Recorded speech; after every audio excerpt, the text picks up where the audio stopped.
Ahí teníamos A pesar de Busé. Un tema oportuno porque no vamos a empezar como los periodistas deportivos que creen que todo el mundo sabe portugués o confunden el portugués con el español, el portuñol con el español. No, esta canción dice al callo, a pesar de usted, mañana será otro día. Qué preciosa la manera que tienen de hablar los portugueses. No existe eso de andar tuteándose como acá. Son casi como los colombianos. Hablan de usted. A pesar de usted, mañana será otro día. Qué mejor manera para empezar esta noche fría Se viene el estallido, recordándole a tanta gente que se cree imprescindible, que a pesar de ello el mundo continúa, sigue girando, sigue su curso. Y en esta noche fría de estallido hay muchos temas por conversar, pero le vamos a poner un título a esta canción general, a esto que sería la emisión de hoy de Se viene el estallido, y este título es Un cuento de terror o una historia de terror. Y esta historia se la debo a mi gran amigo Elías Llena, al cual le doy un abrazo fraterno desde este lugar. Y surgió como surge el mejor periodismo del mundo, por un accidente. Es decir, como lo que se conoce como serendipia. Por accidente, a nosotros nos llegó la siguiente información. Una amiga en común, con Elías Llena, le tocó ir a trabajar de garzona a un restaurante. Hizo todo el trabajo que corresponde. Leyó el diario, revisó y se encontró finalmente con este aviso: se necesita garzona, edad, etc. Usted sabe que en este país está prohibido decir buena presencia, pero de todas maneras el aviso lo subentiende. Además, seguramente uno, en un aviso que diga buena presencia, uno después se va a ir a quejar con Evelyn Matei. ¿De dónde? Bueno, el caso es que esta amiga llegó al restaurante donde tenía que ir a atender, y lo que le sorprendió del restaurante era que no había letrero afuera. Era casi como un clandestino. Y en este clandestino, cuando ingresa, se da cuenta del nombre del clandestino. El restaurante se llama Lili Marlene. Lili Marlene. ¿Quién es Lili Marlene? Una canción, podríamos incluso decir un jingle del nacionalsocialismo. Tan taran taran tan tan tan tan tan tan tan tan tan tan tan tan taran tan tan tan tan tan tan tan tan tan tan tan taran de Ay Lili Marlene. Bueno, esa canción que a usted a lo mejor le suena era un jingle del nacionalsocialismo. Disculpe por cantar, si me han dicho que no puedo cantar en este programa. También me lo ha recomendado el médico, mi médico de cabecera me ha dicho que no cante en este programa, pero bueno, no teníamos el soporte de audio, no tuvimos tiempo de cargar el computador donde ponemos música, así que no me quedó más que contravenir los sabios consejos de mi médico. Bueno, Lili Marlene. Hay un restaurante que se llama Lili Marlene. Y entre las personas que admiraban este tema, fíjense las coincidencias de la vida. ¿Para qué vamos a decir? A ver, voy a dar una pista. 27 millones de dólares. Hoy día se supieron los detalles de la herencia de Pinochet. Y no vamos a decir la herencia intelectual de Pinochet. Tampoco vamos a hablar de la herencia cultural de Pinochet. Sino que vamos a hablar de los 27 millones de dólares. Que si lo vemos honestamente, es muy poco dinero como para cagarle la vida a un país completo y a 4 generaciones hasta la fecha. Es muy poco dinero. 27 pingües millones de dólares por cagarle la vida a 4 generaciones y un país completo. Un multimillonario robo de recursos naturales, recursos culturales, recursos sociales, recursos espirituales de un pueblo completo, por 27 pingües millones de dólares. Yo me pregunto si dentro de los beneficiarios de ese testamento estaban los pinochetistas que fueron al Caupolicán, que por lo menos le hayan tocado sus 10 lucas cada uno. pero no les tocó nada. Bueno, por ahí voy, por ahí voy. Bueno, contaba que con Elías Yenam llegamos a esta historia de Lili Marlene. Ta, ta, ta, ta, ta, ta, ta, ta, ta, ta, ta. Bueno, hay un restaurante que se llama Lili Marlene, que está obviamente en el sector oriente de Santiago. No es Maipú, no es La Granja, no es la radio Villa Francia donde usted está escuchando este programa, es el barrio alto de Santiago. Voy a decir la típica objeción cuica del cuico no asumido, que es el peor cuico de todos. Que te dice, no, pero si aquí nosotros estamos en Ñuñoa, esto no es barrio alto. Oye, el barrio alto es todo eso, todo. Y uno salva ciertas poblaciones de Peñalolén por razones, por razones afectivas, porque a uno le ha tocado, uno tiene familiares ahí. Pero lo demás es barrio alto. Ustedes lo quieran o no, es barrio alto. Menos alto, quizás, para ustedes. Pero es barrio alto. Bueno, en un sector del barrio alto está el restaurante Lili Marlene. ¿Y por qué le llamo a esto una historia de terror?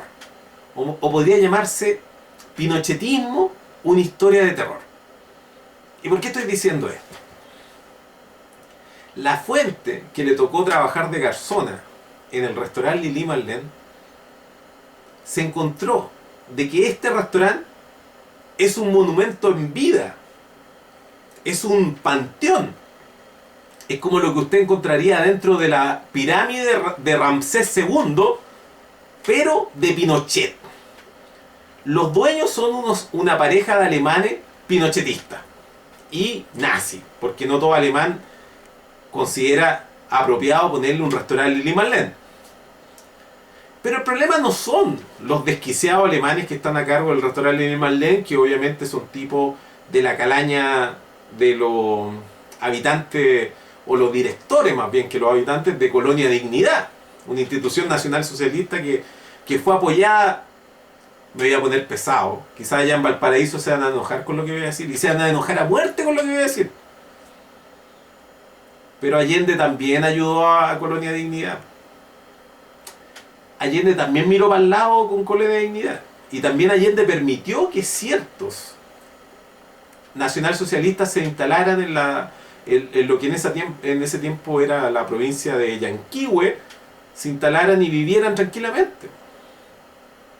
En fin, es un cuento de terror. Es un cuento de terror porque eso con los nazis, los ex nazis también pasó acá en este país, pero aquí tenemos unos ex nazis que se instalaron con un restaurante pinochetista. Y este restaurante Lili Marlene podría ser un lugar, uno de los tantos restaurantes que hay. Usted si quiere mañana hace un restaurante dedicado a, no sé, el Pac-Man. Y un restaurante Pac-Man y van a ir unos cuantos ñoños a sentirse que son unos Pac-Man y ahí están comiendo. O en este jueguito así, tararara, tararara. Bueno, ahí te verás. Pero este restaurante Lili Marlene atiende público pinochetista. Hace 3 ediciones de Se Viene el Estallido estábamos conversando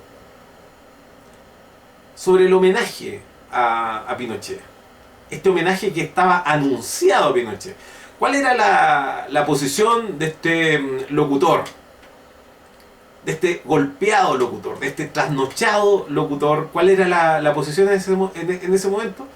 Era que si uno se quiere enfrentar con el pinochetismo, uno tendría que enfrentarse con toda esta sociedad que está construida.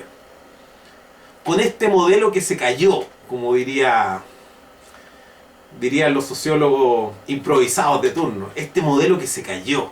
Porque es muy fácil decirle modelo. Estamos hablando de capitalismo, estamos hablando de un Estado capitalista. Por favor, digamos las cosas por su nombre. No le digamos modelo. Esto no es un modelo. Tampoco caigamos en la trampa del Partido Comunista de llamarle neoliberalismo. Si ese es uno de los cuantos nombres que tú le puedes dar de ocasión al mismo monstruo. Hoy día no, al menos en esta primera parte del programa, no vamos a hablar de ese tema grande, sino que estamos concentrándonos en esta historia de terror. ¿Cuál es el guión típico de la película de vampiro? Lo más importante de la película de vampiro, y aquí voy a citar a una película que me marcó, porque yo tenía como 6 años cuando la vi, 7 años cuando vi Generación Perdida. ¿Qué es lo que ocurre con esa película? que es el guión típico, como diríamos, el arquetipo de la película de vampiro. ¿En qué sentido? En que el protagonista se va dando cuenta de que todo el mundo era vampiro. Ese es el guión de la película de vampiro. El guión de la película de vampiro no se termina en el hecho de descubrir que existen personas que se alimentan de la sangre de otros. Lo importante es el gran descubrimiento del protagonista cuando se da cuenta de que todos son vampiros.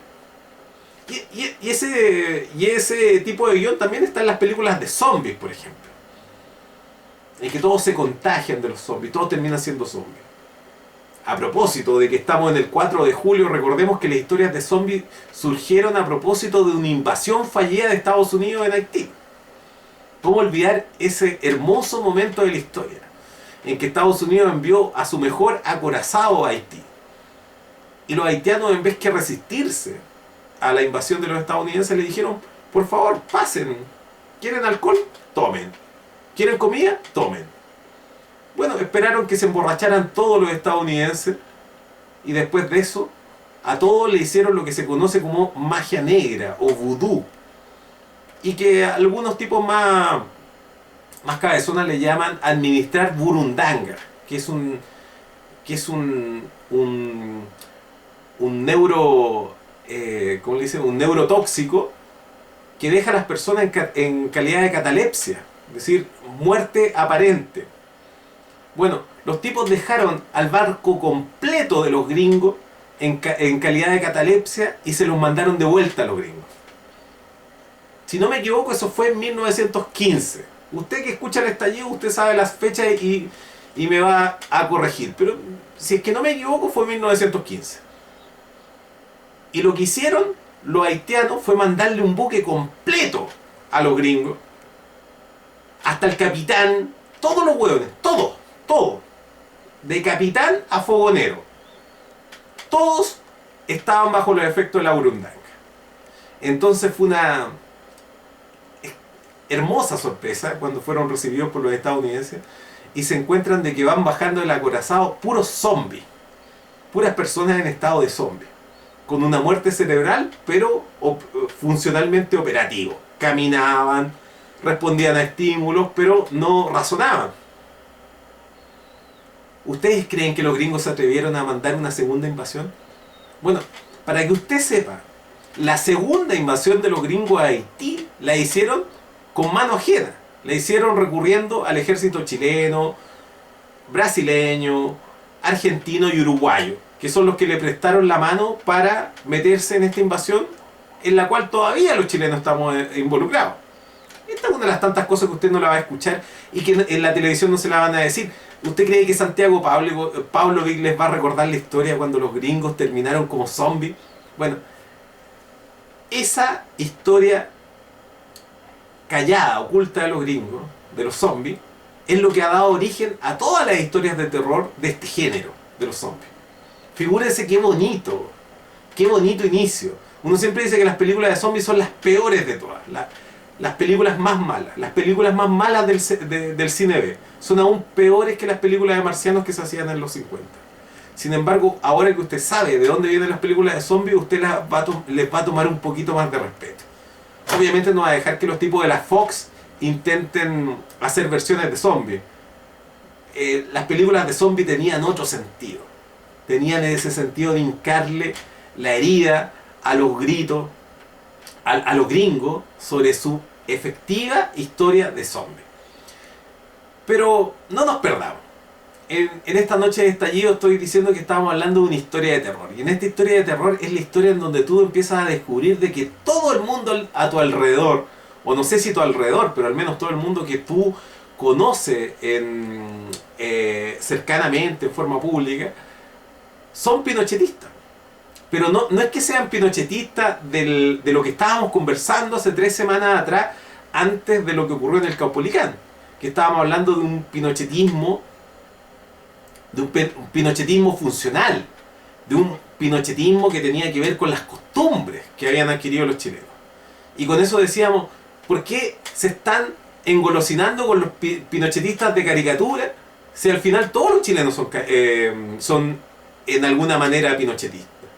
Gran parte de los jóvenes que están manifestándose hoy día por una educación mejor, lo hacen no desde un pensamiento genuino, menos de izquierda, como he dicho, lo hacen por razones equivocadas.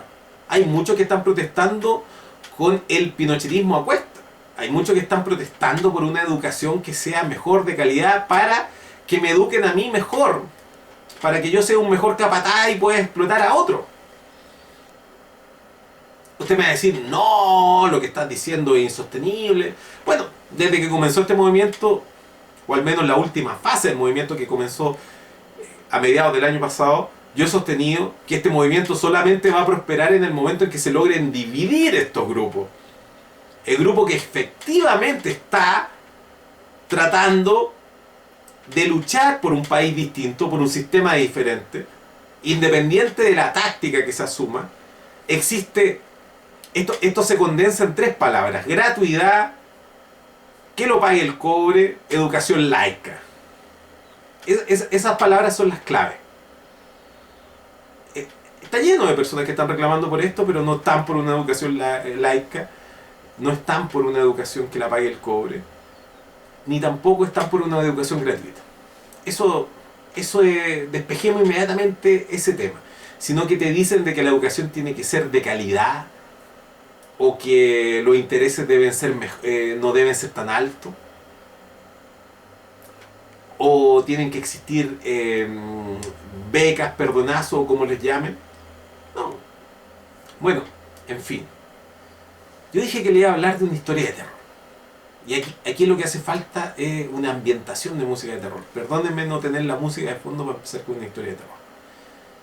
Y esta historia de terror es cuando nos damos cuenta, disculpen el es cuando, pero lo he dicho, tiene que ver con que uno escucha demasiado a Matías del Río. La historia de terror, cuando uno se da cuenta que los tipos que están alrededor suyo no solamente son pinochetistas funcionales, sino que son pinochetistas con todas sus letras. Y yo creo que más de alguno que me está escuchando en esta noche fría, especialmente fría acá en Maipú, quizás no tan fría en Valparaíso, pero más de alguno tendrá algún dato y nos podrá colaborar con esta lista. Porque la fuente que tenemos nosotros en el Lili Marlene, el único problema que tiene es que es muy joven, entonces no asocia mucho de los rostros. Pero bueno, termino con la descripción de Lili Marlene. Lili Marlene es un restaurante pinochetista. Está obviamente en el barrio Alto de Santiago. Pero es un restaurante explícitamente pinochetista. Tan pinochetista de que existe un cordón de seguridad a través de este restaurante y solamente se puede ingresar por invitaciones al Lili Marlene. Usted busca la guía telefónica y no se va a encontrar con la dirección de ese restaurante. Ese restaurante no está en ninguna parte, no hay letrero afuera. A Martínez nos recuerda que en Conce también hace mucho frío. Pero hay un dato, para que usted se dé cuenta de qué estamos hablando, de que los tipos del Lili Marlene se compraron todas las casas que están alrededor, que colindan con el Lili Marlene, para hacer un perímetro de seguridad. Ya. Un perímetro de seguridad que podríamos decir paranoico. Adentro del Lili Marlene, según nos cuenta esta fuente, existen cuadros de Augusto Pinochet Ugarte, el comisionista, como le dicen algunos. Dicen que Pinochet Ugarte comenzó a ganar dinero en su tierna juventud, cuando él estaba en Iquique, destinado en Iquique, se arreglaba con el whisky y contrabandeaba whisky. Ese es Augusto Pinochet Ugarte. Miren la página que tienen en internet, nos da el enlace Tarco Gitano. La página del restaurante Lili Marlene. Nos está dando el dato en este momento Tarco Gitano para las personas que están conectadas por internet. Bueno, lo más importante que les vengo a decir no tiene que ver con que existe un restaurante pinochetista, porque seguramente existe un restaurante para ajedrecistas y existe un restaurante para personas que son aficionados a no sé, a criar pool O hay restaurantes también aficionados para los tipos dedicados, el típico ochentero dedicado al tuning. Hay de todo. Hay todo segmento de la población. ¿Usted me creería que en el restaurante Lili Marlene van a comer los chanchos en piedra? Así tal cual como usted escucha. Los chanchos en piedra. Al Lili Marlene va a comer Julio César Rodríguez. Nació en Domingo, íntimo amigo de Mirko Marcari, director del Mostrador. No un tipo que solamente entreviste a Mi Chile. Y no es solamente un tipo que esté en la radio vivido, independiente de verdad, como dicen. Sino que vas a comer al restaurante pinochetista, en donde tienen una imagen a escala de un funeral estilo Guerra del Pacífico de Pinochet. Restaurante Lili Marlene. Y ahí va el señor Julio César Rodríguez, que está en la franja de 3 de la tarde a 6 de la tarde en la radio Bio Bio. Loco Jano nos recuerda que también está el restaurante de los compañeros del Partido Comunista que se llama Acá sí que no se coge. Hay de todo tipo de público. Pero si usted se encontrara con un tipo pinochetista en el Acá sí no se coge, uno podría contarlo. Sigo con algunos de los nombres que hemos podido rescatar. Todo esto está sujeto a factibilidad. Todo esto está sujeto a factibilidad porque todavía no, nos faltan nombres a propósito de que la fuente que tenemos en el Lili Marlene, como les dije, no logra asociar todos los nombres con las fotos. Entonces, lo que tenemos que hacer en este momento es hacer una ronda de presos prácticamente. Empezar a mostrarle las fotos para que ella diga este sí y este no. Pero la versión de fondo de esta señorita es que van todos, sin excepción, todos las personas que salen en la televisión chilena van a comer al restaurante Lili Marlene. El restaurante, un restaurante pinochetista, asumido, un restaurante paranoicamente seguritizado. Todos me van a decir, pero esto no me sorprende. Bueno, les voy a contar otro nombre que Bastián Bodenhofer, por ejemplo, va al restaurante Lili Marlene. Y ahora les voy a nombrar a uno que usted obviamente no le va a sorprender. Fernando Villegas. Fernando Villegas. ¿A usted le va a sorprender que Fernando Villegas vaya al restaurante Lili Marlene? No. Figúrese, preguntémonos honestamente. ¿Cómo y cuánto estuvimos haciendo el papel de hueones hace una semana atrás, haciendo una escandalera porque se hiciera la actividad en el Teatro Caupolicán? Un teatro que también tiene sus cosas. El Teatro Caupolicán fue comprado por el padrino Aravena, dueño del Pasapoga, que murió como hace 3 años atrás. Entre las anécdotas, hasta yo tengo una foto con el padrino Aravena y con el huevo Fuenzalida, porque yo soy del barrio desde Julio, soy de ahí, y el padrino Aravena le gusta el estilo mafia, y le gusta esas fotos así de estilo Los Buenos Muchachos. Bueno, eso tampoco no tiene nada que ver con la izquierda, por supuesto que no, nada que ver con la izquierda. Pero ese Teatro Caupolicán, de todas maneras, es un símbolo del pueblo llano, si queremos llamarlo así. No es el barrio alto, el Teatro Caupolicán. Pero nosotros estábamos calentando la cabeza por esa expresión de histeria y decíamos, claro, es que hay un grupo de pinochetistas histéricos. No, hay un grupo de pinochetistas aún más pinochetistas, que ni siquiera se van a calentar la cabeza, weón, al Caupolicán, y que inclusive desde sus respectivos asientos el jale y el fierrazo no tiene color político, hermano, nos recuerda reclusión 2020. Buena acotación. Bueno, a lo que voy, hay un pinochetismo que funciona 24/7. Y no es el pinochetismo de la Fundación Pinochet, es el pinochetismo del restaurante Lili Marlene. Y si pensamos honestamente, ¿qué mayor incongruencia puede existir? Que un tipo al mismo tiempo sea nazi y al mismo tiempo sea pinochetista. Digamos unas cuantas cosas que son obvias, pero porque son tan obvias, pasan coladas. Hitler, cuando asumió el poder en Alemania, se preocupó de pelear contra el capital financiero, encabezado por él, en ese tiempo, según él, por los judíos. Capital financiero.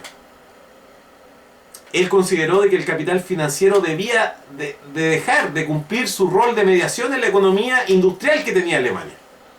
Ese era el rol. Esa es la razón por la cual el nazismo dirigió su ira en contra de los judíos. Figúrense, ¿qué es lo que hizo Augusto Pinochet cuando asumió el poder en 1973? Lo primero que hizo fue dejar a cargo del país a ese grupo que comanda el poder financiero, tanto nacional como transnacional. Sean o no judíos. Pero dejó a cargo del país, lo dejó a merced del capitalismo financiero transnacional. Justamente la crítica, lo que motivó que los nazis llegaran al poder. Y que surgiera esa canción Lili Marlene, por ejemplo. A Pinochet le encantaba en las marchas de 19 de mayo que los milicos marcharan paso de ganso con una versión de la banda de la escuela militar tocando la Lili Marlene. Pero ¿qué tiene que ver los nazis con este gobierno? ¿Qué tienen que ver los nazis con este gobierno? Con un gobierno... Jefe Kevin nos recuerda y nos dice que Hitler emitía certificados de no judíos para salvar a algunos. Desde luego que sí. Pero el ataque que se dirigió, la razón de ese ataque, era el capital financiero. Porque Hitler reivindicaba la capacidad tecnológica de Alemania y su capacidad de ser una economía industrializada. Y al mismo tiempo de ser una potencia agroalimentaria que pudiera alimentar a todos esos alemanes y al mismo tiempo pudieran desarrollar esa industria. No estoy haciendo ningún homenaje a Hitler, téngalo presente. Lo que estoy diciendo, estoy deslindando acá las diferencias que hay entre nazismo y lo que hay con el pinochetismo. El pinochetismo no tiene nada que ver con el nazismo. Como nos recuerda acá Profitador, nos dice más hueón que ser nazi y pinochetista. ¿Qué hueón más triste? ¿Qué hueón más solo? ¿Qué hueón más equivocado que un hueón que sea al mismo tiempo nazi y pinochetista? Imposible estar más equivocado y confundido que ser nazi y pinochetista. En cambio, ¿qué es lo que hizo Pinochet? Pinochet hizo todo lo contrario a Hitler. Cuando asumió, destruyó la industria local. Se opuso a la industrialización, que había sido un valor del Estado de Chile, que se había mantenido inalterable por 45 años. Pinochet destruyó la economía por la vía de destruir la industrialización. ¿Ustedes saben cuántos kilómetros de ferrocarril construyó Hitler? ¿Y ustedes saben cuántos kilómetros de ferrocarril destruyó Pinochet? Y así como Hitler desató su ira en contra del capital transnacional, el capital financiero, Pinochet se dedicó a poner a Chile en una mesa de ginecólogo, le abrió las piernas, para que vinieran todo el capital financiero transnacional a hacer lo que quiera hasta el día de hoy. Esa es una diferencia, pero trascendental. Y sin embargo, la retórica concertacionista, por lo general, le gusta, juega con esta analogía entre Pinochet y los nazis. Pero lo sorprendente es que los mismos pinochetistas también jueguen con esto que es meramente retórico e ideológico. Porque Pinochet no tuvo nada que ver con el nazismo. Nada. Entonces dicen, no, pues que en el pinochetismo se dedicaron a hacer una limpieza social, se dedicaron a exterminar personas, sí, pero también lo hizo Atatürk en Turquía, lo hicieron en Italia, en Etiopía. ¿De dónde viene la tortura que se ejecutó en Chile? ¿De dónde está la factura? Todos dicen, no, los nazis. Bueno, siento decirle, querido auditor de Se Viene el Estallido, que usted me está escuchando en Radio Placeres, de Valparaíso, usted me está escuchando de la radio Enrique Torres en La Granja, me está escuchando en la radio Villa Francia, en Estación Central, todo esto en Santiago, y nos está escuchando también por Radio Aucán, quizás también por la radio Hijos del Salitre, o la radio Primero de Mayo, que también había amenazado con transmitir este programa. Siento decirle que la escuela de la tortura que hay en Chile no es nazi. Reclusión 2020 nos dice la Escuela de las Américas. No, viene incluso anterior a eso. Es la escuela argelina. Y la escuela argelina la crearon, perdóneme usted, no fueron los nazis. Fueron los que peleaban contra los nazis. Los descendientes, los sucesores de De Gaulle. De Charles de Gaulle. La tortura que se utilizó en Chile proviene de Argelia, la escuela argelina. Francia en Argelia. Francia luego en Indochina. En este conflicto eterno con Indochina, que le pertenecía, se supone, a Francia. No nos olvidemos que fue Francia quien le vendió en la guerra de Vietnam a los estadounidenses. De ahí vienen las técnicas de tortura que se emplearon en Chile, de Argelia. Y adivinen, ¿a quién instruyeron los franceses que participaban en Argelia? Al ejército israelí. Al ejército israelí. Y por eso, cuando hablamos de la Escuela de la América, a Reclusión 2020 le aviso que me tomé mis vinos, así que Charles de Gaulle no voy a poder decir más ni mejor. No puedo. Lo único que voy a decir es que a los que torturaron en Chile los torturaron bajo el modelo inventado, diseñado a medida en Argelia por franceses que peleaban contra los nazis. Los sucesores de los franceses que peleaban contra los nazis. El ejército libre de Francia fue el que inventó esos mecanismos de tortura. Siento decirle a aquellos que han sido víctimas, tanto porque han sufrido la tortura como porque sus padres han sufrido la tortura, tanto porque su país ha sufrido una tortura, decirle que están en una gran equivocación, que esto no tiene nada que ver con los nazis. Fueron el ejército libre de Francia el que diseñó estas técnicas de tortura, el que enseñó estas técnicas. Lo que usted que tiene la edad mía, usted sabe lo que eran los allanamientos en las poblaciones. Esa técnica la inventaron los franceses en la ocupación en Argelia, en la década de los 50. Y ellos instruyeron a los israelíes. Y esos israelíes fueron los instructores de la Escuela de Salvación de las Américas, lo que usted conoce como American... ¿cómo se llama? American Watch. Se me olvidó. La Escuela de Panamá. Bueno, la Escuela de Panamá. La Escuela de Panamá surge de ese cruce. De ahí vienen nuestros propios torturadores. Es decir, nuestros torturadores no vienen del bando de los nazis, vienen del bando de los aliados. Y lo que hizo Pinochet acá no tiene nada que ver con lo que hicieron los nazis. Y con eso no estoy diciendo nada bueno ni malo de los nazis, sino que estoy poniendo las cosas en perspectiva. Y sin embargo, ¿qué es lo que ocurre? Hoy día tenemos a pinochetistas nazis, weón. Tenemos unos alemanes que están a cargo de un restaurante nazi en este país. En que tienen un verdadero templo pinochetista a 10 minutos del centro de Santiago. Y en el cual concurren altos personajes. Otra de las cosas que nos dijo esta informante que tenemos en el restaurante Lili Marlene, nos dijo lo siguiente. Yo le dije, ¿y quién más va a Lili Marlene? Me dice, todos los abogados. Todos los abogados. Todos.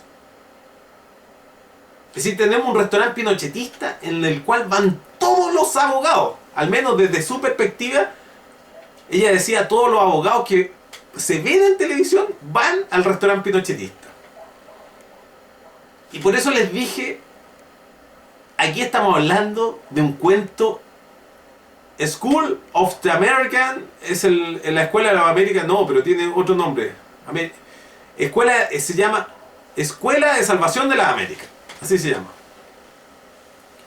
La escuela de Panamá, pero como usted puede informarse hoy día, la escuela de Panamá ya no está en Panamá, sino que funciona descentralizadamente. Y le doy una mala noticia para usted que está escuchando esto de la radio Placeres de Valparaíso. A 15 kilómetros hacia el norte de la Plaza de la Victoria de Valparaíso está un pueblo que se llama Concón. Y en Concón existe una base estadounidense. Y en esa base estadounidense es una sucursal de la Escuela de la Salvación de la América. Y es un lugar donde están enseñando técnicas de tortura en este mismo momento. Le doy otra mala noticia para usted que es patriota, para usted que de todas maneras, hoy no, pero no me toquen el ejército. En este momento el ejército chileno está practicando al tiro al blanco en Haití, aprendiendo técnicas de tortura en Haití.